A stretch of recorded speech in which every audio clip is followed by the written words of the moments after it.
I'm Chris Phelan. I'm a professor and the chair of the Department of Economics.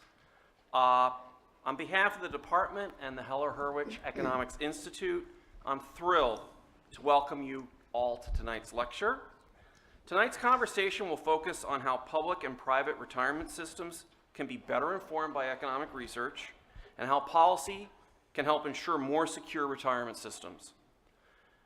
This is precisely the kind of rich research-based conversations that the Heller-Hurwicz Economic Institute has become known for, and it was what it was started for. Through events like tonight's lecture, we aim to spark dialogue and debate and inform and influence public policy and practice. Tonight's conversation will be moderated by Chris Farrell. Chris is a senior economics contributor at Marketplace, American Public Media's nationally syndicated public radio business and economics program, and an economics commentator for Minnesota Public Radio. An award-winning journalist, Chris is a regular contributor to PBS Next Avenue and the Minneapolis Star Tribune. He has written for Bloomberg Businessweek, the New York Times, and Kiplinger's, and has authored several books on retirement. Please join me in welcoming Chris, who will introduce our other speakers. Well, thank you very much to join us to our discussion about this really critical and timely topic. Just to give you one number, the Census Bureau says in 2035, for the first time in US history, there will be more people 65 and older than 18 and under in the US. So this is the context in which we're talking. Plus, it is a beautiful day out there. So I'm going to be asking a lot of questions. I'm going to do very brief introductions to their panelists. They have impressive resumes, but for the interest of getting right to our discussion, I'm going to keep it short. And then later on, we're going to open up to your questions. Jeff Bailey is finance lecturer, Carlson School of Management. He's the former senior director of benefits at the Target Corporation. Greg Mennis is director of public sector retirement systems research for Pew Charitable Trusts. And to my far left, Kurt Winkelmann is senior fellow of pension policy at the Heller-Hurwicz Economic Institute at the University of Minnesota. So for all three of you, the same question, the naive question that the moderator gets to ask. So what's the problem? We've titled this session, "To Build a Better Retirement System." How are you looking at the problem? Start with you, Greg. Great. Well, first off, thanks so much for having me here today. This is a tremendous event. And as you mentioned, my work at Pew is focused very much on public sector retirement systems. So from that perspective, our focus is very clear, which is we want those systems to be sustainable. And what that means is that the public pension benefits are affordable for state and local governments, and in particular that we mitigate and take action to avoid crowd out. That's been the biggest problem for the underfunded pension systems in the country. States like Illinois and New Jersey, which are now spending upwards of 15% or more of their 15% or more of their budgets on public pensions. So sustainable to start with addresses that issue, but the second piece of it is preserving a path to help public workers achieve retirement security. And for those of us that believe in public service, I think that's also essential. And so it's really those two parts of having a sustainable public sector retirement system that we are focused on. Jeff? Sure. Well, I'm going to take the corporate defined contribution side of this discussion. I've worked on the public pension side actually for quite a few years, and Target sponsored a defined benefit plan, but my particular interest is in defined contribution plans, and Which I think is like a 401k. It's like a 401k. Other organizations may offer different types of plans, but yes, 401k would be the most common form that you'd recognize. But I think the challenge or the struggle is to make that system work for the largest number of employees.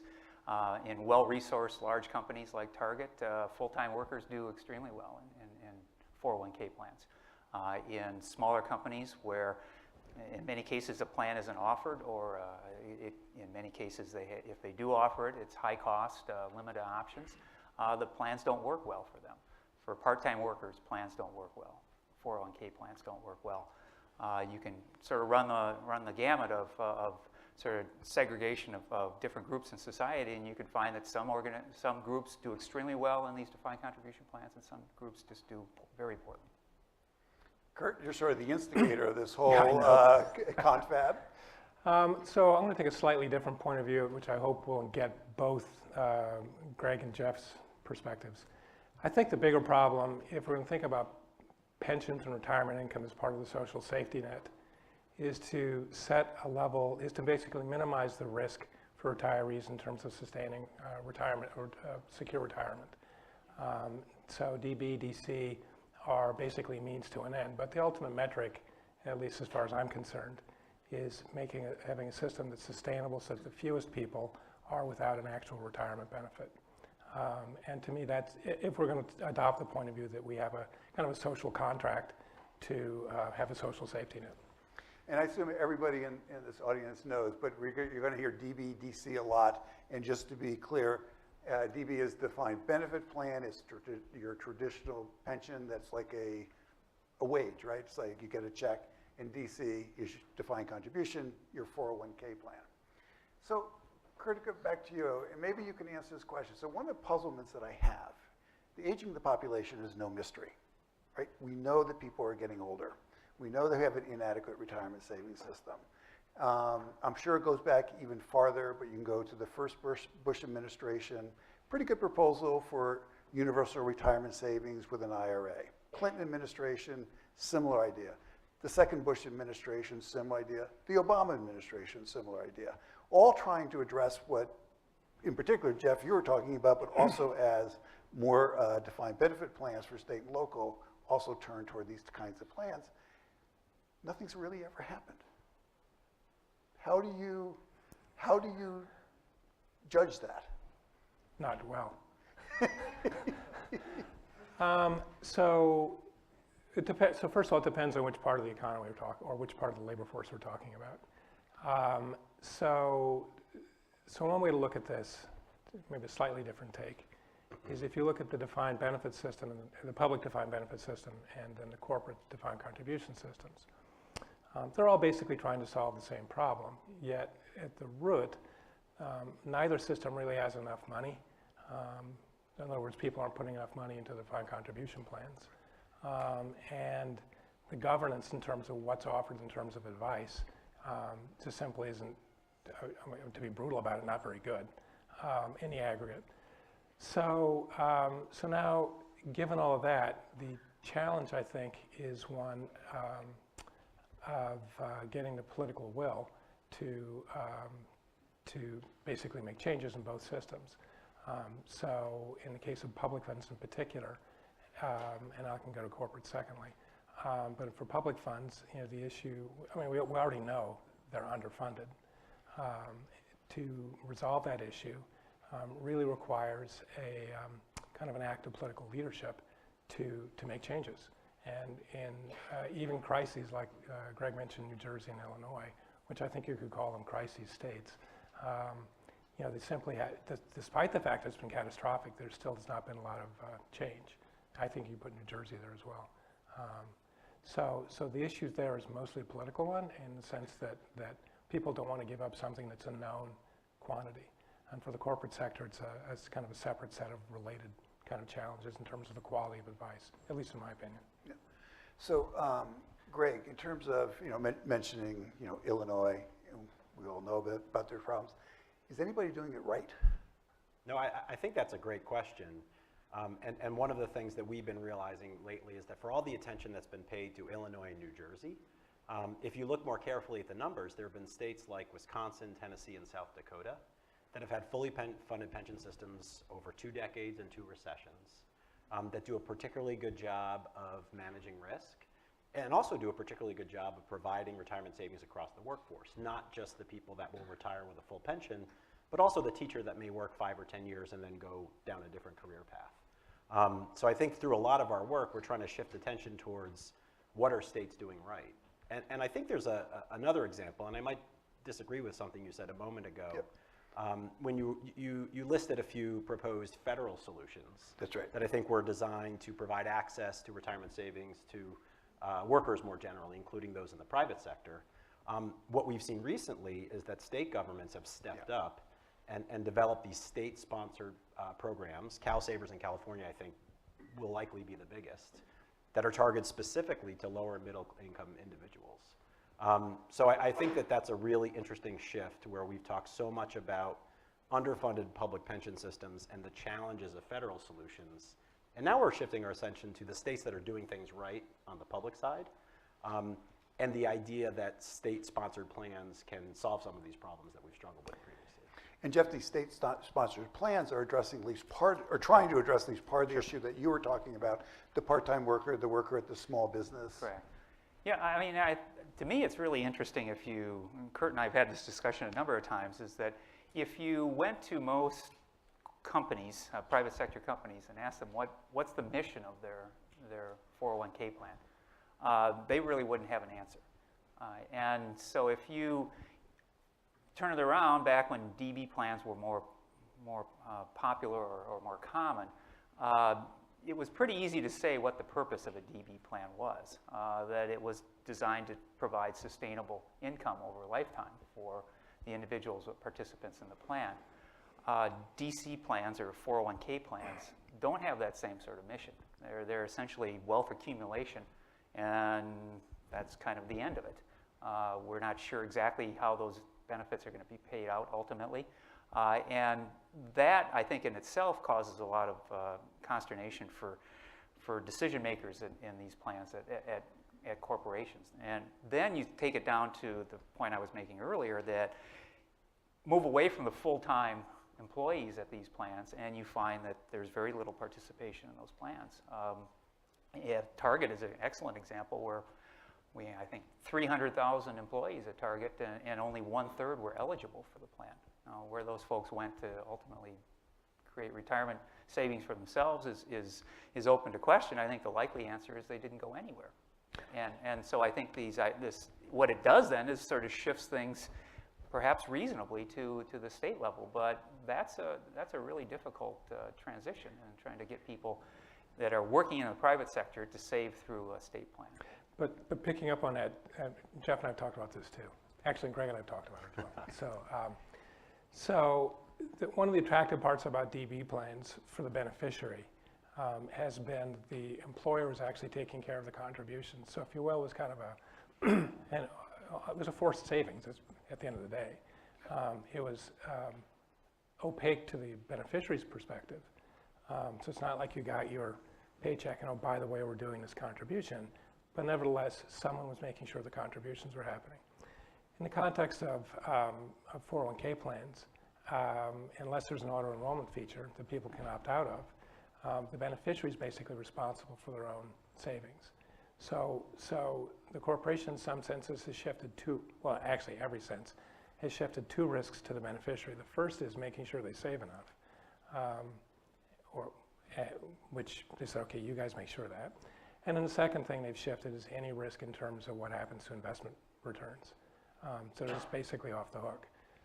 So being a little bit cynical, I would say that the purpose of the DC plan from the corporate perspective is to shift as much of the risk away from the plan sponsor to the beneficiary.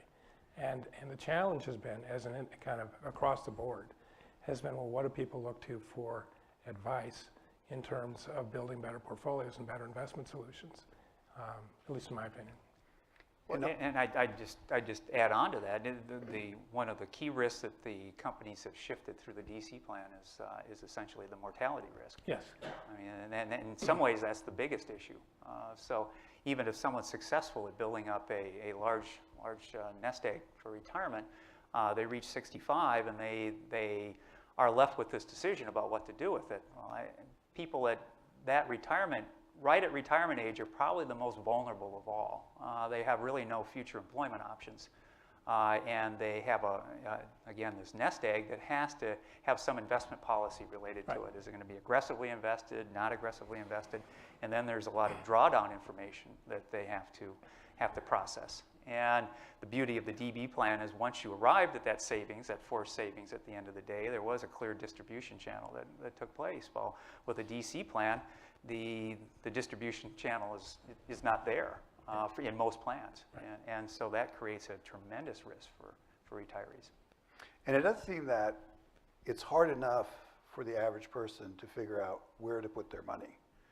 but how to take your money out Correct. is almost impossible, because one of the first questions they ask is, when are you going to die? Right. Exactly. That's right. That's right. And that is implications for it.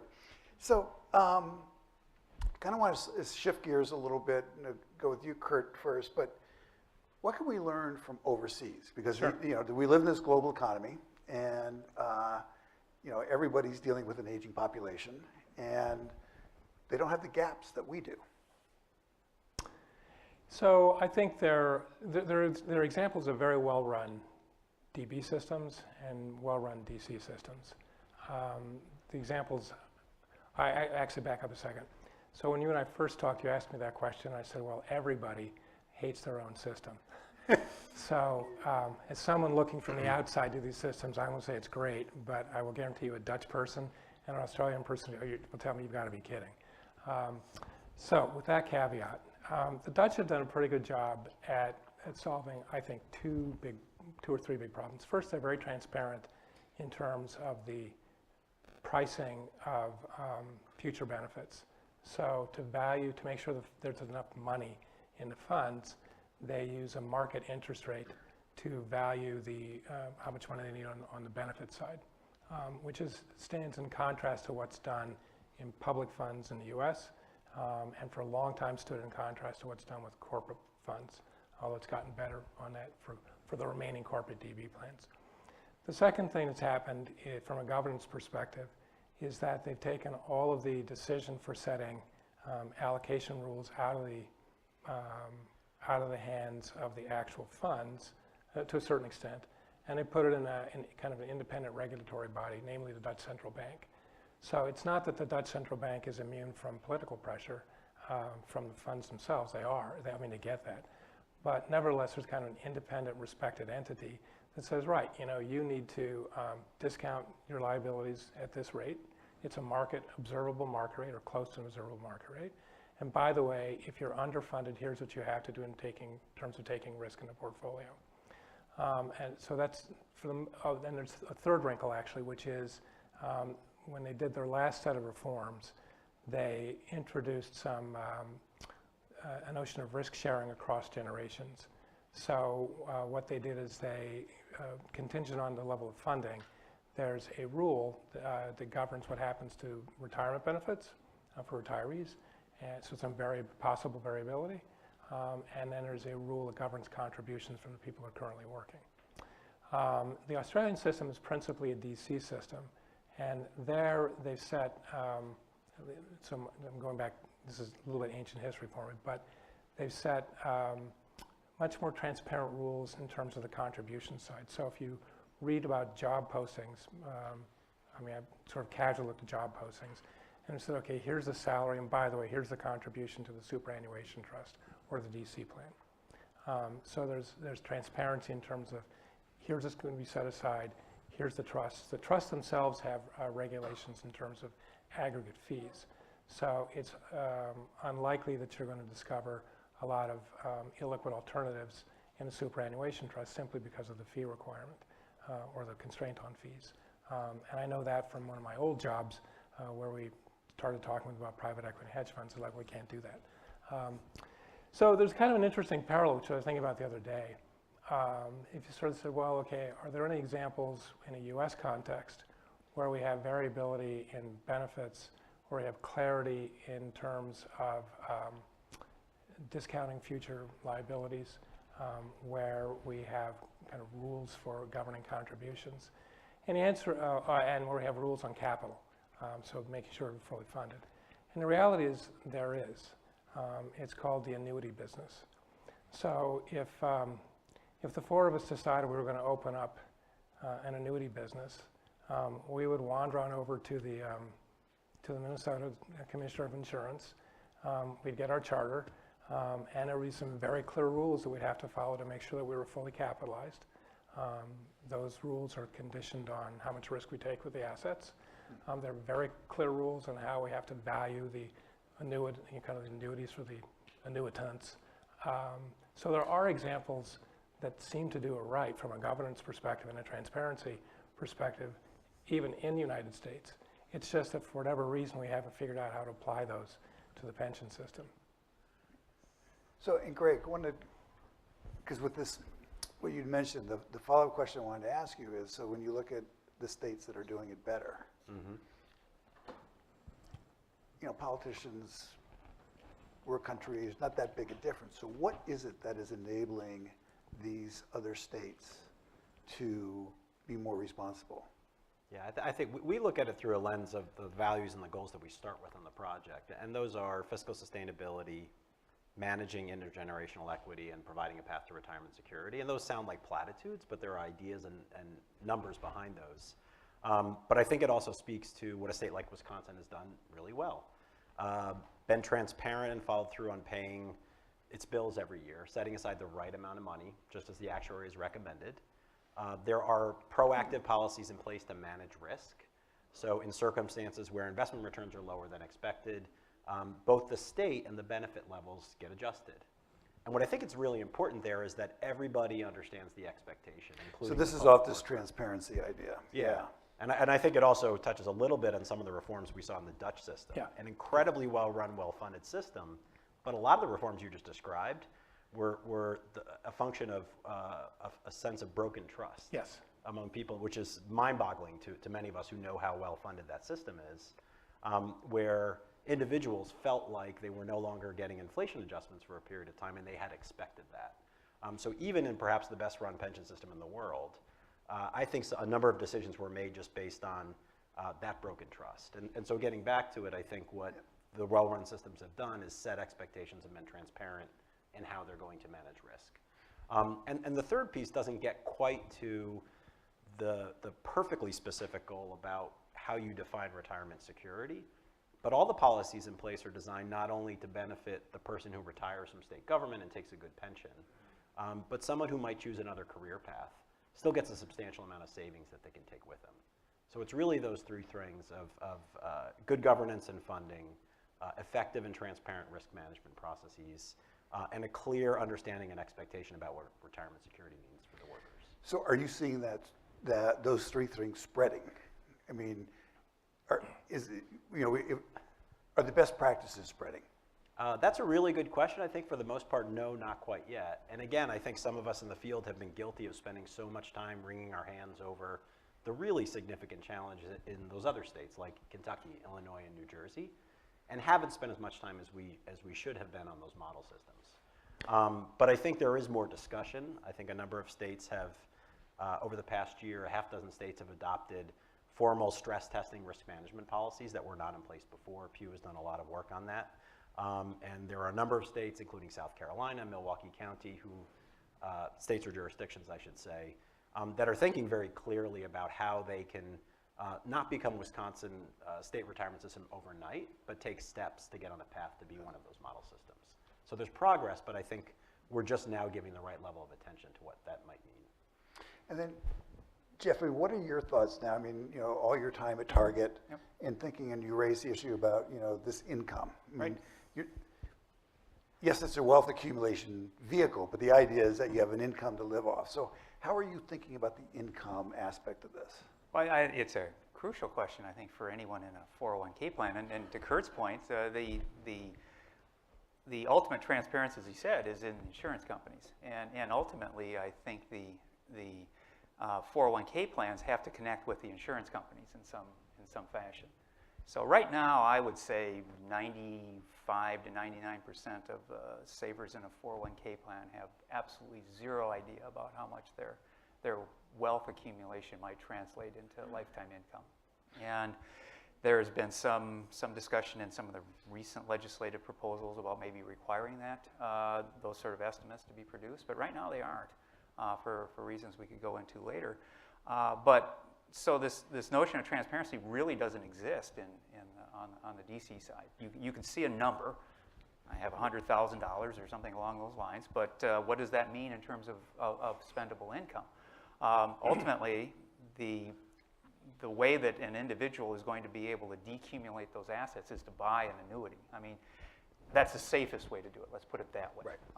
There are all sorts of withdrawal rates that under the right conditions produce lifetime income and make you live happily ever after. Each one of those without a promise of an insurance company is essentially a risk that something goes wrong, some sort of sequence risk as it's referred to. So I think that it's required ultimately that 401k plans find some way to connect with the insurance companies to be able to deliver that lifetime income. Because it's interesting when you look at the Federal Reserve's latest numbers in their consumer finance survey, that if you're in your mid-50s and you have a 401k or IRA and IRA, the median is $135,000, which gives you about an annuity of $600 a month. Right. So 135 sounds like a reasonable sum of money, right? That's I mean, right. for most of us. Yes. But 600 a month to be living off of. Yes, and if people had that estimate, I think they might change their saving behavior. Exactly. Exactly. So Kurt, do you see, I mean, with the work that you've been doing, I mean, in this discussion, when we're talking about building a better retirement savings system, we need to be talking about two systems. There's the state and local, and that's the defined benefit plan system, and then there's the private sector and the nonprofit sector, and that's the defined contribution system. Because, you know, there's always that part of me that says, look, why can't we just have one system? Oh, I say that too. Jeff says that too. Greg, I haven't talked to them about it. But I guess I would respond to that too, is that it's not clear to me that in the long term that those two systems can exist side by side.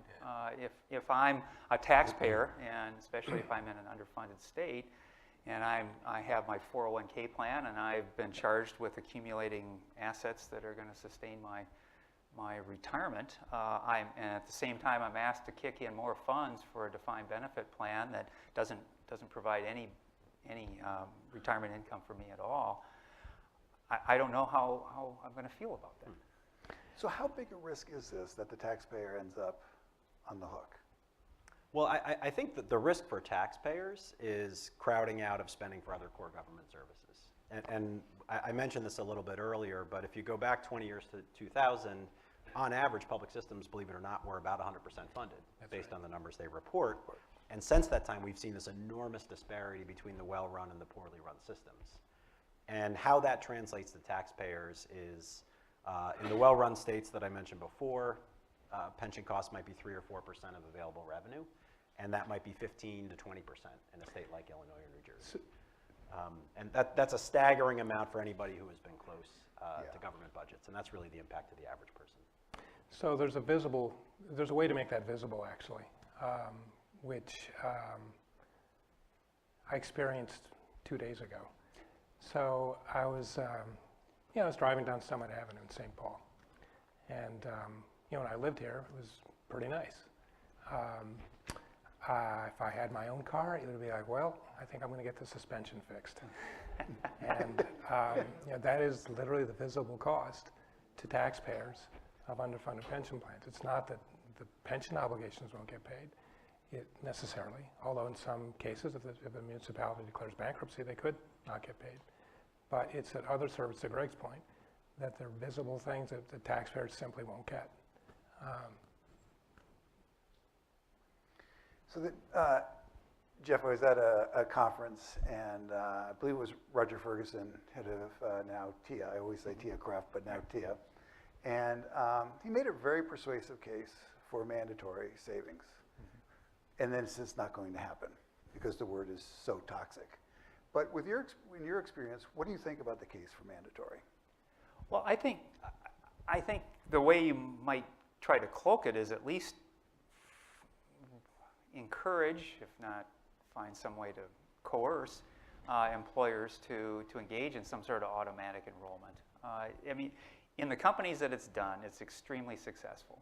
I mean, the opt-out rate of automatic enrollment is single-digit sort of numbers.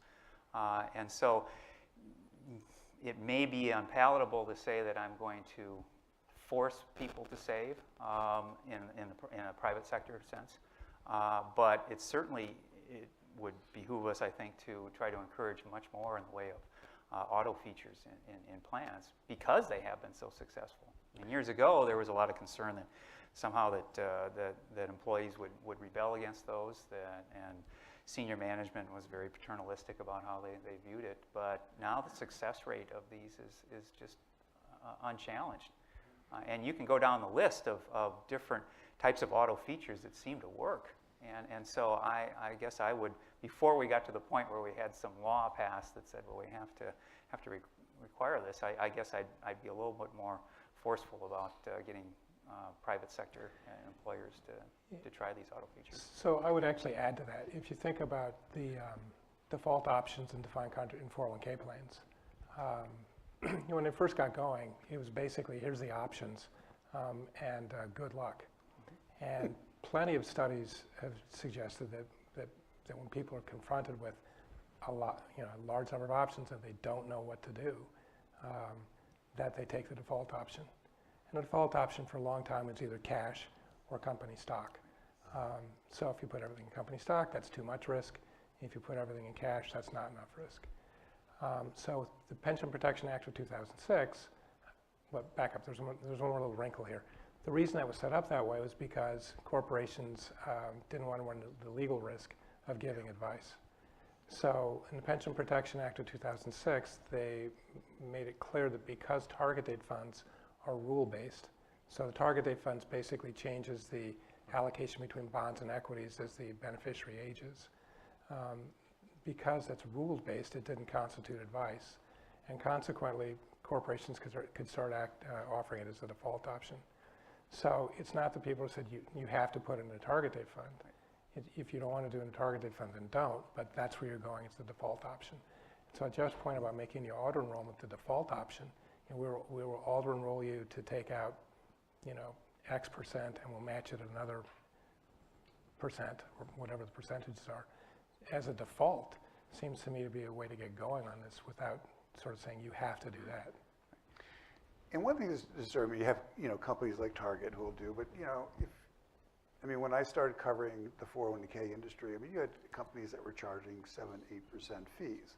And I know fees have come down considerably, but it's been an enormous transfer of wealth to Wall Street. So, can Wall Street be trusted to be managing our retirement savings?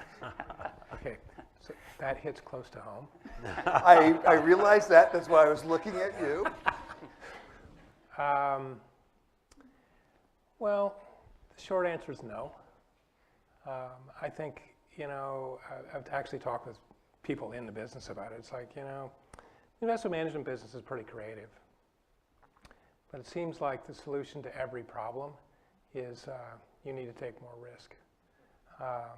And that's simply not the solution. But I think if they go back and ask, well, what incentives do money management firms face? Because they're just simply responding to the incentives that they actually face. So can they be trusted to build good products? Yeah, conditioned on what they're asked to build and with the incentives that they have. So I'd kind of go back to the 401k committees at corporations and say, well, you guys have to give the right directives to the pension consultants and to the money management firms in terms of what you want. And if you want a low-fee product, then you have to say, I want a low-fee product that has risk characteristics that look like this. But if you go to well-run large 401k plans, they're almost all have very low fees and low administrative costs. It's saying before, it's a bit of a tale of two cities. When if you happen to work for a company that's a large company and has any kind of staff that's working in their 401k plan administration, they'll have offered passive products that have management fees of just a few basis points. Their administrative costs have been brought down. The record-keeping services are extremely efficient. You can just run the long list of benefits that individuals get by having their money in those 401k plans. You hop down to the smaller plans, and they're oftentimes not their fault at all. They're just forced in with, they have limited resources. The complexity of running 401k plans is extremely high. The administrative costs are high. The investment options that they are able to get through their advisors are relatively high product, oftentimes active management. And so it's sort of sad that it seems that who employs you sort of determines your fate when it comes to retirement. And that's truly unfortunate. And we celebrate small businesses. That's right. Yes. Okay, can I Yeah, react no, direct a couple of the comments here? Yeah, please. You made the point before that people view mandatory savings as being a great idea, but it's never going to happen. And I think the easiest way I can describe that is it's generally thought to be un-American, right? Yeah. To force people to do something they don't want to. And what Jeff and Kurt have been describing is all the body of research that shows when you have a default option, say somebody has to save 10% and the employer will match it with 5%. Right. And people have the ability to opt out because that's American, right? They can make a choice. They usually stick with what the default is, and that ends up having good effects. A lot of what our research shows, and I think one of the problems is that younger people, if you think about this from a supply and demand perspective, in their 20s, like many of us, just aren't thinking very much about retirement. And so there isn't a push from the younger people that these companies are recruiting to sort of expect and demand a really well-run retirement system about what's important to them at that moment in time. I don't know how to solve that problem. Right. All the polling that we do shows over and over again that people think about it very little in their 20s, start getting worried in their 30s, and then in their 40s are more proactive. But I guess what I'm saying is if the millennials could find those sort of policies to be cool, maybe we would have a chance to have it come from the demand side on that. So. But the best of my knowledge, we don't see high dropout rates in young people either in terms of No. when they're defaulted into an auto enrollment system. So. Yeah, I mean, there was all this talk that millennials weren't savings, but it turns out they weren't getting jobs at companies that had Correct. a retirement savings plan. But so Jeff, I'm curious, does this lead to, we have devoted an enormous amount of resources to one transition, the transition to retirement. Right. But if you think about our lives, we've had multiple transitions over a period of time. So in this sort of savings for life, are we overemphasizing the retirement years and not some of the other years? Do you understand what I mean? Yeah, I mean, I think it's a great question. People have a lot of financial pressures at different points in their lives, and they're only able to deal with those pressures literally almost one at a time. And so someone that's facing high credit card debt, that's the only thing that's probably on their mind. Or student loans. Or student Student loans, loans, not yeah. saving for retirement. And I think employers do themselves a disservice, I think, by being so retirement-centric. It's a situation, I think, where they were a bit more flexible about the types of financial well-being benefits that they offered. They might find a pretty high take-up. I always remember at Target, we would offer, our credit union would offer mortgage or home buying sessions, and trying to attract people that might be interested in taking out a mortgage. And those meetings were just packed this time of year, especially, of course, because at that moment, those people, that was what was interesting to them. We would hold retirement planning sessions for people over 55. Those meetings were packed. And so I just think there's different times in people's lives when they're willing to focus on particular financial problems. And I think employers have to be more willing to address the financial life cycle position of their employees, and they could do a lot better by helping them relieve financial stress and not leaving them trying to solve all these other problems besides just retirement. The other comment I think I'd make with respect to that is that employers spend a tremendous amount of money on, say, physical well-being programs. I mean, it was always amazing to me at Target that we would spend millions of dollars a year trying to get people to, lower their A1C, Wear a blood Fitbit, tests. Right, or- yeah, yeah. I mean, all these things. And sadly, most of the time, none of that worked. I mean, you can go back and do all the ROI tests you want and show that those worked at all. And yet, if I tried to scoop up $10,000 to get some sort of retirement planning session going, an additional one or something like that, I'd just say, well, that's really expensive, Jeff. We don't want to do something like that. And I think that, again, that just shows the inflexibility, I think, of a lot of employers about how they deal with these financial well-being issues. It also raises, in my experience, employers have given actually a lot of good information over the years about retirement savings and the retirement savings plan and what are your choices. And it's usually got good charts, easy to read, well written, fairly clear. But there seems to be that there's a real limit to what education can do when you're thinking about retirement savings. And I think that may be even true with the DB plan and particularly with DC plans. But what about education, Kurt? Yeah, so I'm glad you asked that. So and this gets, I think, partly to Jeff's point. So one of the big issues that I see is that is basically the level of financial literacy. So there have been a number of states that have initiated programs to make financial literacy part of the core curriculum in schools. To me, that would be like a good start. So people who graduate from high school with some notion of kind of basic things like the time value of money, et cetera, does that solve everything? No, but that'll be kind of a good start. But I think it also gets back to, and it's something Jeff and I have talked about as well, which is, okay, well, how do you get good, solid advice for people? Because you're right, there's a lot of educational material. But historically, a lot of that material has been very, very hard for people to digest. So, someone who's quite close to me came home one day and said, would you help me with this asset allocation thing? They're asking me how do I figure out my risk tolerance. So I looked and I said, I got to tell you, I do this stuff for a living, and there's no way in hell I can figure out how to answer these questions. Okay, that's really discouraging. Yeah, it is. Yeah. And I think ultimately, if we go back to the notion that is part of the social safety net, we want to minimize the number of people who are eating cat food in retirement. Then that, to me, basically says we have to think more about default kind of options. These systems have to be able to work in spite of the participants. Yeah. Great. I building on that and going back to a conversation we had before the conference, I think one of the challenges with financial literacy is how do you keep it simple? Yeah. And we all understand that that's a problem. I'm recalling beforehand we were talking about maybe the single best decision you can make is to postpone taking Social Security to the maximum age, right? The value you get from that over the rest of your lifetime by far exceeds any other thing you could do. I don't know that there's just a simple number one rule of thumb that everybody already understands that says, I might retire I'm 65, I need to have a plan to bridge the gap between then and taking Social Security at 72. The financial benefit of that is enormous. We were just describing there's nothing else you can do that's better.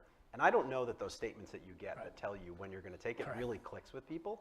So that's just a reaction to the conversation about how complicated this is. And could we in the field do a better job of trying to distill a couple of these things down to the 2 or 3 golden rules? I think that might have the biggest impact. I'm curious what your reaction to that might be. Well, I mean, so we were talking about this too. Yeah. By the way, we all worked on this before, so we practiced. Yeah. So I told these guys earlier, I'd looked, and it just kind of gets to kind of the education piece. So I was kind of curious about target date funds this afternoon. I did what everybody does. I went to the, I think it's called the World Wide Web, and did a search for target date funds. It's got those tubes. Yeah. And of course, you can trust everything you get there. So I found 2 articles in something called Market Watch. And one basically said, citing some research from people I know, said target date funds are a terrible option.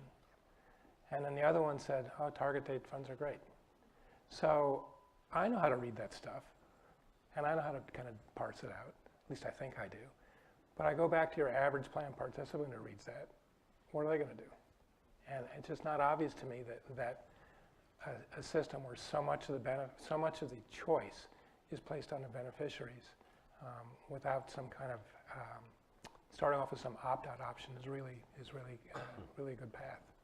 I'll just make one other comment to that. I've always said that the most powerful force in the retirement universe is inertia. And so when in 401k plans, you basically make people their own chief investment officers. And in that situation, inertia works against the participant, without a doubt. And the default sort of settings that you could put into plans, again, that have been proven immensely popular, make inertia work for people. And so all the rules that you can think that might be productive, I think, are potential default settings. Now, you can, I think we may, in a lot of large companies, already pick the low-hanging fruit. Auto enrollment, auto escalation, where you increase their contribution each year by a certain percentage. Those have been proven really productive. I think you start to get into more invasive and more controversial sort of auto features. You could, there have been discussions of what are called a stretch match, where Target matches dollar for dollar the first 5% of pay. Well, maybe you match 50 cents on the dollar on the first 10% of pay or something along those lines. The net cost of the company, if everybody participated, wouldn't be any more, but we'd get more savings. Maybe you force people into annuity type products late in their career. Maybe you do back sweeps is what's referred to. All the auto enrollment usually is just looking forward. You join the company and we're going to auto enroll you. We don't go back and see, hey, Bob was here 5 years ago and he never signed up. Let's put him in. That's not typical. So I mean, there's just a lot of more auto features that you put in, but some of them can get kind of pushy. And then those still don't, I mean, and the other thing is to spread those features that you're talking about that the big companies have said, okay, this is what Yes. works. Right. Okay, how do you spread it to the places That's right. that How do you get have best, not best embraced that? practices to move? Right. And actually, you brought up the inertia thing you brought up, which is something else I've been thinking about. So, a friend of mine, we were talking about PhD economists. We were talking about, what are we doing with our 401k money? Well, we'd each had multiple employers. Okay, and we each had money in the 401k plans from those employers.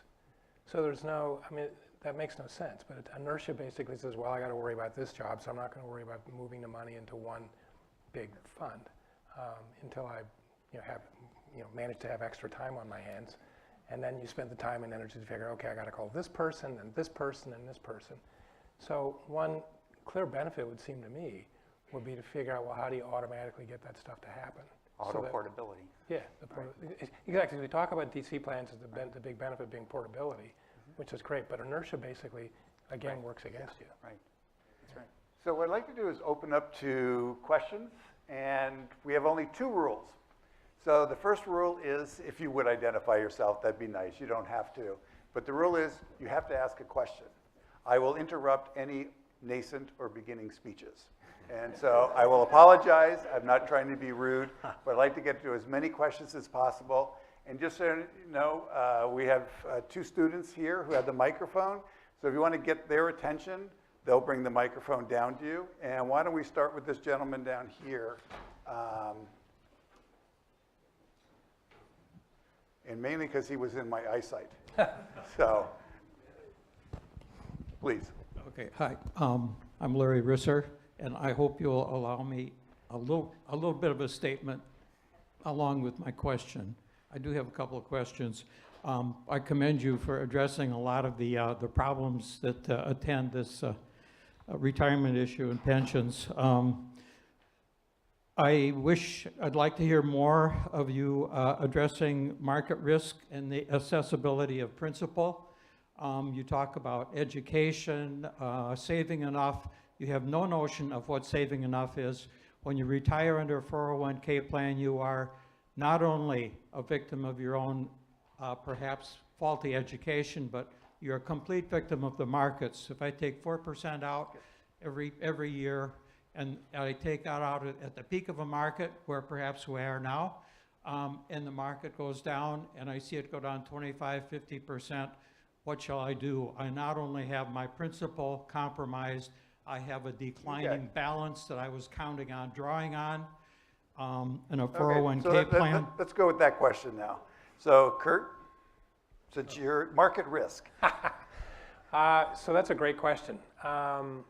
So every pension system has to solve 4 problems. One of them is, one of them we talked about, which is the savings problem. One of them, or the contribution problem. One of them is the investment problem. So how do you put the money to work?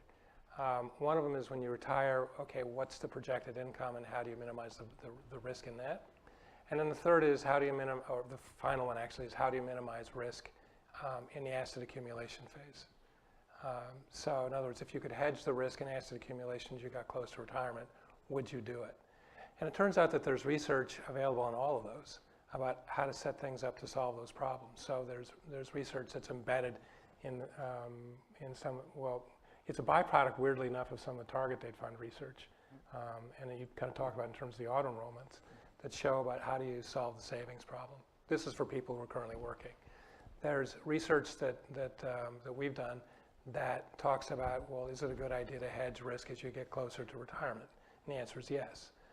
And there are annuity products out there to kind of minimize the volatility in retirement income. Now, there's also research that suggests they're not particularly inexpensive, but those things are actually out there. So there is work available.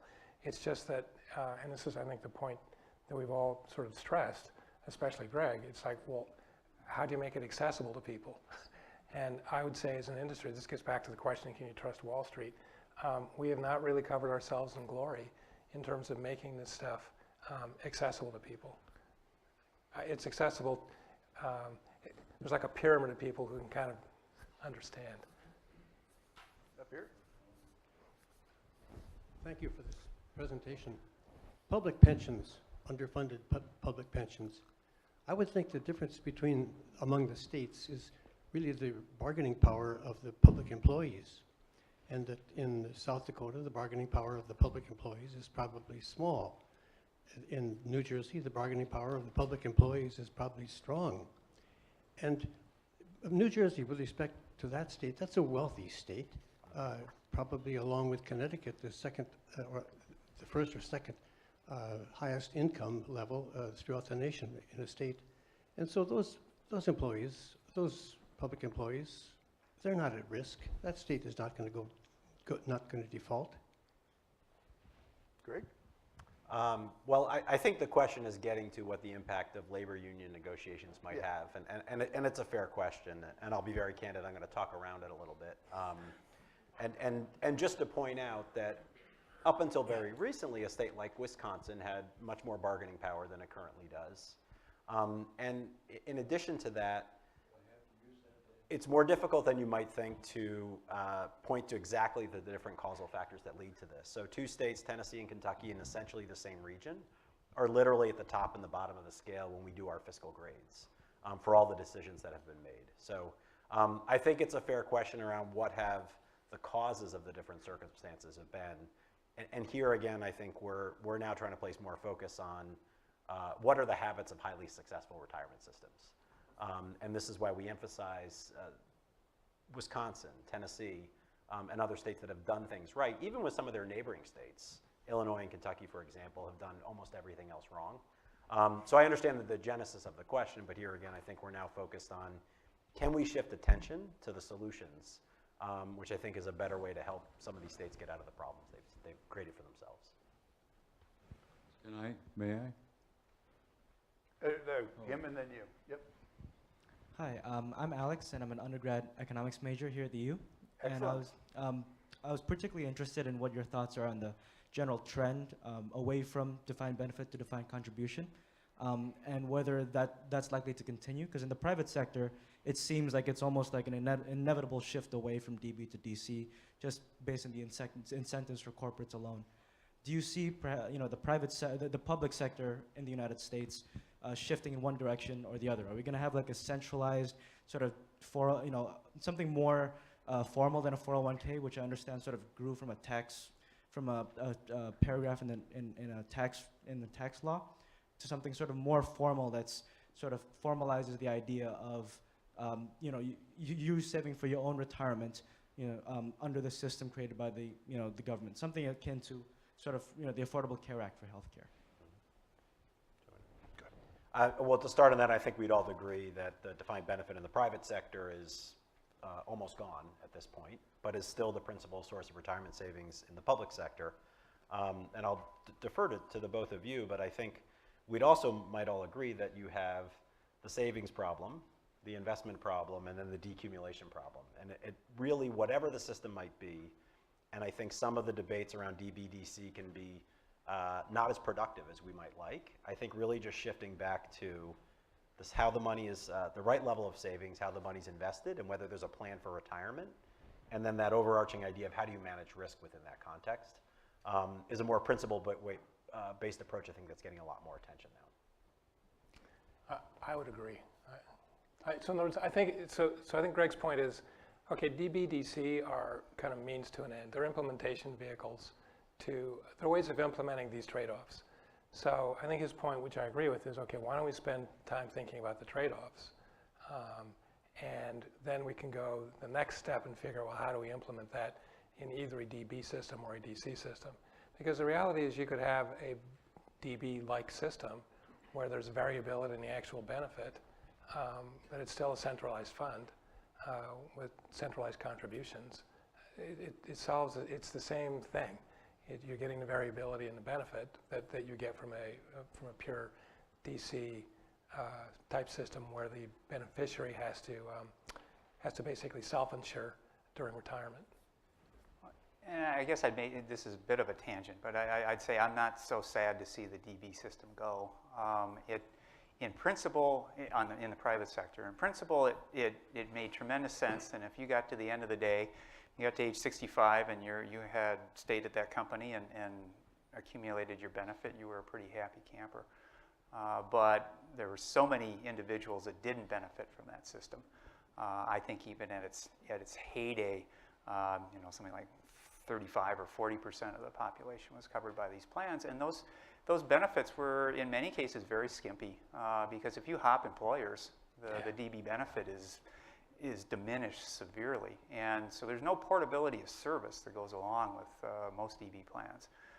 And it was difficult to transfer the accumulated benefit to anyone else, maybe impossible. And so as a result, I don't think it worked well for most Americans. Again, if you want to stay with one employer for a long period of time and you have an employer that's willing to offer a rich benefit, great, but that isn't the typical American. And Greg, I was looking at a number, and I don't know how accurate it was, but that we always had this notion that in state and local governments, you stay with your employer for a longer period of time. And yet there's actually a fair amount of turnover back and forth, going from the government sector to the private sector, and it was something like average tenure 5.5 years, where the private sector average tenure is 4.5 years or 4 years. I can't exactly remember the numbers, but it struck me as that, okay, so you have a system that's set up perhaps for a workforce that is now more mobile than our image. Well, to your point, what the numbers show time and again is that in the public sector, the majority of people will leave within the first 10 years of employment. Over time, I think it gets a little bit stickier. But the way that we've looked at it, and I think addressing the critique you made, which I think is totally accurate now, is through two different measures, one of which is the expected replacement income for the career worker, for which these systems are generally thought to be designed. But we're also measuring retirement savings for everybody else. And this I keep going back to, these states that have done a really good job. And it turns out that not only have Wisconsin and Tennessee paid their bills and put in risk management policies, but they're among the very few states that have default savings rate of 12% or more, which even then isn't quite enough. But they've done that by stepping away from DBDC and thinking about what those solutions are. So in Wisconsin, for example, there's a very solid pension for a career worker, but for someone who leaves, they have a money purchase plan that allows them to take not only the money that they've been contributing from their paycheck, but also what the employer has been contributing, which is not always the case. So I think there's a way to think about, to hold those thoughts, both of those thoughts in your mind at the same time and design a system that achieves both goals. Maybe if I throw in just one other comment related to that. It's sort of interesting in the U.S. system, the DB system, that cash balance plans were very popular in the early 2000s.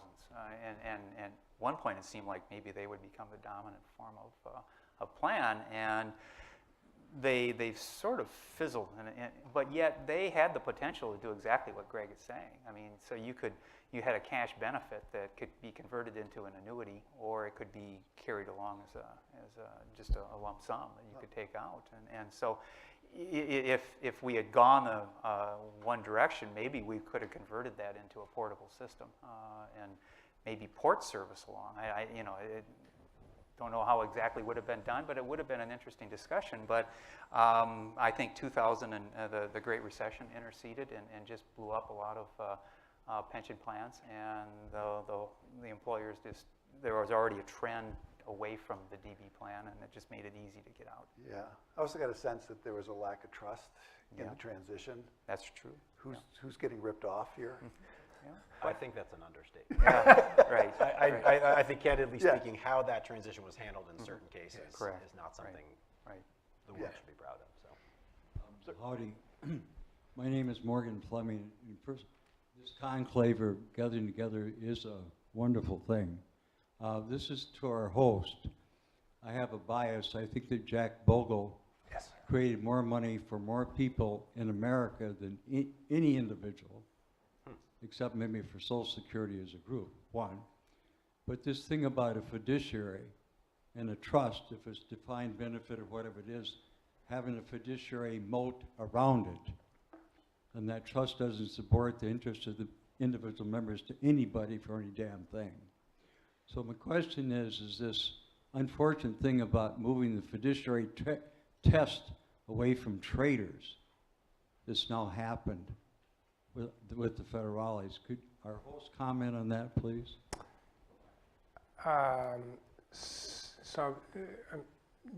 So I guess your question is, well, by moving all of the fiduciary responsibility to the beneficiary, did that? No. Okay. If our friend in South Dakota, pension plan is almost 100% funded because they make the contribution. God bless Ed Burke, alderman for 50 years, the finance committee in Chicago.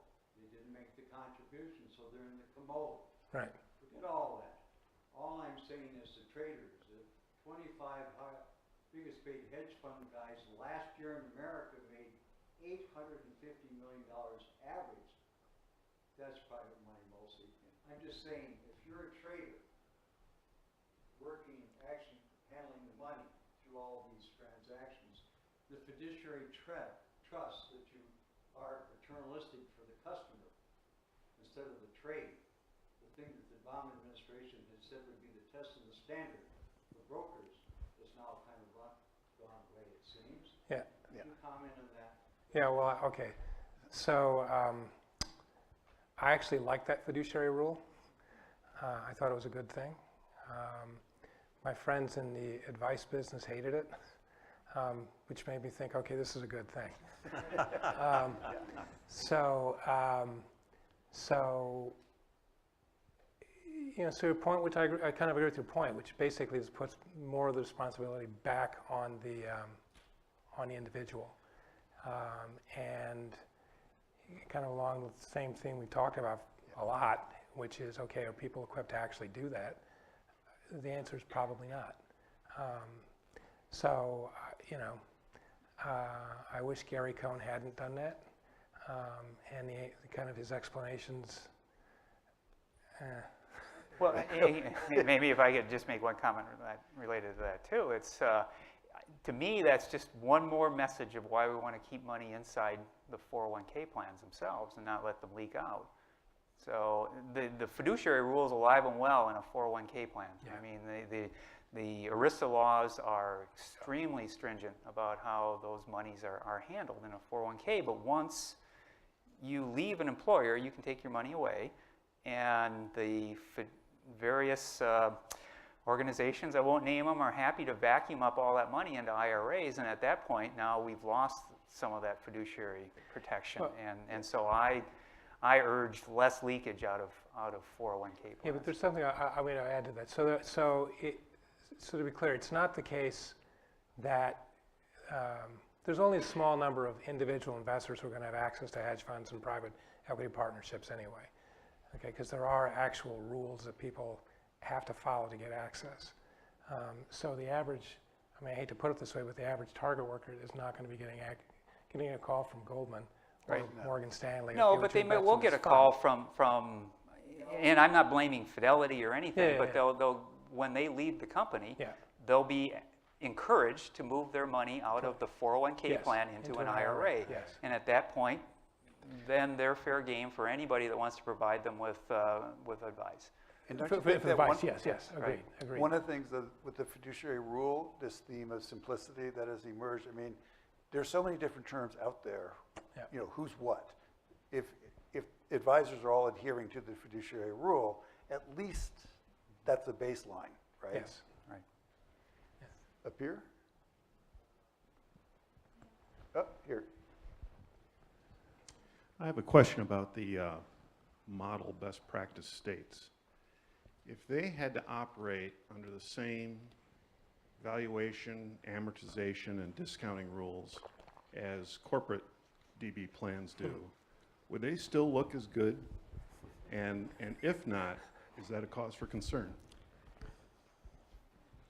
So I think what you're touching on is what we refer to in public pensions as the great discount rate debate, is whether the assumptions that public plans use, which are considered less conservative than what corporate plans have to follow, for example, are problematic. I think the mathematical question is, of course, if public plans had to apply less risky discount rates, how they calculate liabilities, the numbers would not look as good. But in this case, I would go back to this idea of public pension stress testing, which is something our project has spent a lot of time on, and we've done in-depth analysis of 20 jurisdictions now. We've helped pass laws in 6 states. And what that analysis does is, rather than debating whether the assumptions are correct, is it runs what-if scenarios to see whether Wisconsin or North Carolina, New Jersey, Illinois can stand up to the next recession. And so I think the short answer is, in the cases of the model states, because they have effective risk management processes in place, and because their funding levels, however you calculate them, are relatively very strong, the results are positive. And you can even look back at that historically, where Wisconsin, South Dakota, Tennessee have had 90 to 100% funded ratios for 20 years, 2 decades and 2 recessions, and have also kept costs very stable, about 8% of payroll, maybe 4% of revenue. It's a fair question, and so this is where we've been really shifting focus to, let's not debate the assumptions. Let's put public information out there to stress test the assumptions and answer the question, well, what happens if we're wrong? And I think the short answer is those model states still kind of stand up to that test. And so I think there's still validity in looking at those strong practices. So Greg, I think I heard you say that those states also committed to getting close to the required contributions, right? So you didn't see the same kind of variability in them kicking in the money that you did They in make other the full states. contributions. They actually build in a margin of safety on their discount rates. Those contributions are made assuming that the investments may underperform their expectations. And then they have policies in place that will adjust post-retirement inflation benefits, increase employee contributions to offset some of those costs. So it's a perfectly fair accounting question. And I think, but if you run the analysis, they've got these different shock absorbers in place that are designed specifically to address those concerns. And the reason I bring up the contributions, sorry to harp on this, because I do want to get more questions, but the reason that's an important question that gets to Mark's question is that as states don't make the required contributions, then the incentive to actually not change the discount rate goes massively up. Yeah. So I think you can make a reasonable argument that one of the big contributors to the pension funding crisis with public funds is they didn't hit the required contributions in the aggregate. I think that's both the simplest, most accurate explanation, is that over years and decades, the states that didn't make the required contributions have problems that incents risk-taking in the form of higher target rates of return and portfolios. And somebody once described that as eat more, lose weight. I've been trying that one for a long time. Yeah. It's a spot-on question, but I think it really comes back to the simple idea of paying your bills and having policies in place that account for uncertainty. And the model states still stand up to those tests. Hi, I'm Tom Elson. And I just have a really simple question, because we've talked a lot about fairly complex concepts tonight, and thank you guys for doing all of that. But as it relates to most individuals, most people in this country, you've talked a little bit about financial literacy, Jeff, especially you, which is great. But isn't it true that the vast majority of this equation, the savings rate and the investment plan for most individuals, can be communicated in a public service announcement, a 15-second public service announcement? And I'm very curious to hear from all of you guys as to why you think that's not done.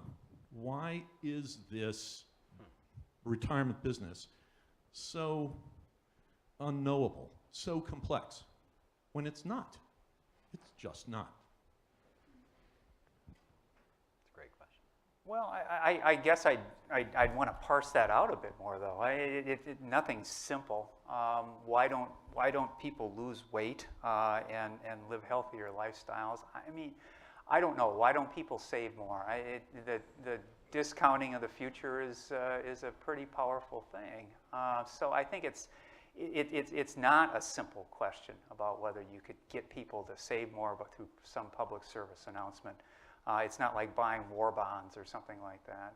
So I just want to be careful about how we treat the problem. I mean, we're talking about a 40-year set of decisions that when you're 20 don't look very serious, and then when you're 65 they look really serious. And trying to get people to put themselves in the shoes of a 65-year-old when they're 20 is I don't know. I have children that are 30 years old, and I berate them about making sure that they're saving enough for retirement, and they get tired of listening to me a lot of times. I just don't think there's an easy answer to that, and that's why you heard me say I'm a big fan of a lot of the auto features, because I think you just have to force people to do things in subtle ways. Americans don't take very well the laws that require you to do something, so we have to be a little bit smarter about it, I guess, or it's more subtle. We might be in violent agreement. Look forward to it. Okay. Thank you. Sure. Hi, Jay Stoffel, and thanks for the discussion. I'm sort of related to the topic. I've been with the public pension community for over 30 years in Minnesota. So I've heard some good ideas of things that we could consider doing differently while trying to maintain a system that provides the best retirement security for, I'm primarily with the teachers plan. But I guess I would encourage you folks, the panel, and then for the audience to know that in Minnesota we have a pretty successful system. And I agree with South Dakota, Tennessee, and Wisconsin having some very successful and effective ways of running the business. But in Minnesota, we have a very responsive legislature. We have stakeholders who are engaged. And for the last 15 years, to make our system sustainable, we've been cutting benefits for 15 years. We've been raising contributions for 15 years. We've taken a look at our assumptions on a regular basis, working with our actuaries and all of that. And in 2018, some real landmark legislation was passed, and it's kind of a model of around the country of what happened, maybe not how it happened. Everything we do is in legislation, so it's legislation, as you've heard, is like making sausage. So it's a very messy system or process. It took us 3 years to get it done, but it was a very successful, a big landmark year, 2018 in Minnesota. And I think the proof in the pudding to that comment that I just made was... So is there a question? Yeah, well, the rating agencies, and then 2 of the 3 rating agencies look at pension liabilities around the country and then formulate their ratings, and 2 out of the 3 agencies have given us AAA ratings, in part because of our responsibility with dealing with pension debt. So I guess my comment is, have you looked at Minnesota in formulating your opinions about best run, best practices? Not that we can't do more. There's more that we can do and should do, but I'd encourage you to take a look at Minnesota practice and history. We have looked at Minnesota. We're familiar with the very hard-fought and hard-earned reforms that were passed last year. I think the question for the state is there more work to be done, in particular for preparing for the next economic downturn? So some of the analysis I think I'd encourage people in the state to look at is let's understand the positive impact of some of the steps that you just referenced, but let's also consider what may happen and what more we may need to do if there's an economic downturn. And that's an informed opinion, certainly with respect to the good work that's been done. And I think of a state like Colorado as a good example of a state that still has challenges, but went about it in such a way that they set their goals for the reform and they measured it based on one of these risk analyses, these downside analyses. So I think that would be another step for the state to consider. I'd actually agree with that. I think, we have looked at Minnesota, and there have been to kind of echo Greg's point, there have been some good things that I think I would encourage you to kind of keep thinking about, which is how to get more regularity to the variability in the benefits. So, so rather than sort of making it a piecemeal, okay, oh, for Christ's sake, we have another crisis, so now we have to deal with this. Just getting some sort of regularity in a conversation about what happens to benefits. In particular, in the context of Greg's suggestion on the stress tests, I think it's probably worth doing, considering not just the impact of the stress test on the asset portfolio, but also what happens to the contribution rates. Because if we do have another downturn, it's not that it's going to be bad for asset class returns. Well, bonds will do great. But most of the portfolio actually isn't in bonds. Most of the Minnesota portfolio is in risky assets, and they're just not going to do very well. So there's the first negative thing. And then the second negative thing is, well, what happens to wage growth? And that's a source of contributions. So there's a real reason to kind of, I think, from a budgetary perspective, to look at the risks to the overall state budget and the pension plan, and what happens if there are adverse economic circumstances. I'd say that's the second thing I'd suggest. And the third thing is, I think it's probably worth spending, a reasonable amount of time thinking through what happens if you keep dropping the target rate of return, separating the target rate of return from the discount rate on the liabilities, as corporate plans do and as the Dutch plans do, and to just think about, well, what happens if that number's a little bit lower. Clearly it means pressure on contributions, but you know what, if you want a secure system, the money has to get paid sometime. So those are the three things I'd kind of point to, which I think build actually on the stuff you've already done. So it's not like it's, what would you call it? It's not like an alien thing. It's just saying, well, how do you take what you've done and go to the next step? So you get the second to last question, I get the last question. My name is Dan Fisher. I've been in the retirement plan industry now for over 20 years. I was wondering if you could comment on something I've seen recently in the industry is the trend towards kind of changing the focus of statements and websites away from that, here's how much money you have, a dollar amount, versus changing it to that, that landing screen on the website or on the statement where they're actually seeing, here's how much you would have in retirement, a monthly income format. Is that catching on? Is it helping? It's not catching on, and largely that's due to employers' concerns about being sued, and there's the concern is that there's some sort of implied promise that goes on by putting that on the screen. I mean, I think it's largely a concern that is fiction, but all you have to do is get sued once on that, and so there's no incentive for employers to do it. Like I said, I believe in the current legislation that's in Congress. There is some language in there that addresses that whole encouraging employers to make a forecast, in fact, maybe even requiring them to make a forecast of what their account balances would generate. But for now, there's very low progress on that. Which is kind of ironic because there was a big deal about having banks do stress tests, right, according to Federal Reserve scenarios. So why we don't have the same kind of setup for pension systems is, well, I think the phrase I'm going to use is mind-boggling. So the last question, we're just about out of time, but I want the same question to each of you. As people are leaving the amphitheater here, what do you want them to be thinking about? What's the one thing that as they're walking out and they're having their conversations, what do you want them to be thinking about? Greg. Based on this conversation? Yes. There are solutions, whether that be thinking about a model retirement system in the public sector, or the public service announcement that would talk about the 2 or 3 things that almost everybody who's thought about this carefully agrees upon, is spending time thinking about how to articulate that, and then the follow-on to that is, how can we keep those messages simple?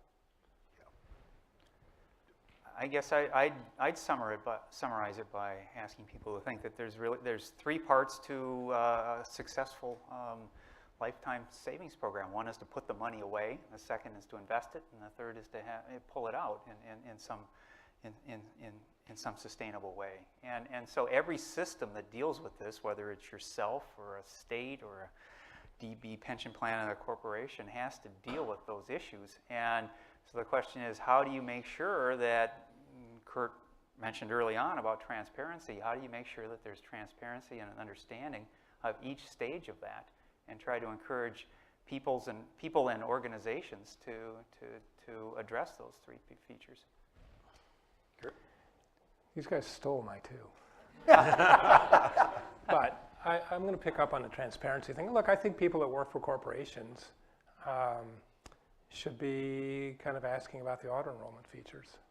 If we go for any organization, you should be asking, okay, what are the auto-enrollment features? Are there auto-enrollment features? And even if it's illegal to do or apparently illegal, to generate the report that says, here's how much retirement income you have, nonetheless, people should figure out how do you do that calculation. So those are the two things I'd kind of point to. Ask for the auto-enrollments, and then figure out, well, what's this mean for actual retirement income? Well, thank you very much, and thank you.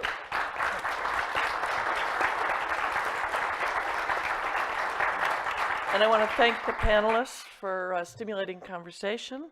I also want to thank the co-sponsors of tonight's panel, Arnold Ventures and Litigation Analytics.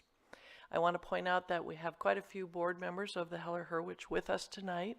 Ray Carter, Armin Choksi, Ed Foster, Carla Haugen, Van Hahn, Zenas Hutchison, Jose Perez, Norm Rickman, Lowell Schwab, and Kurt Winkelmann. And I thank them very much for always helping us, both on the panel and in guiding the Institute. And lastly, I want to point out we're going to have refreshments in the atrium, but I want to point out that there will be posters of our undergraduates to some of our undergraduate students who work with the faculty members here at the Department of Economics. They're going to show off some of their work through some posters. Please have a look. It would be really nice to give them some feedback. I want to thank again our panelists and thank the audience for their participation.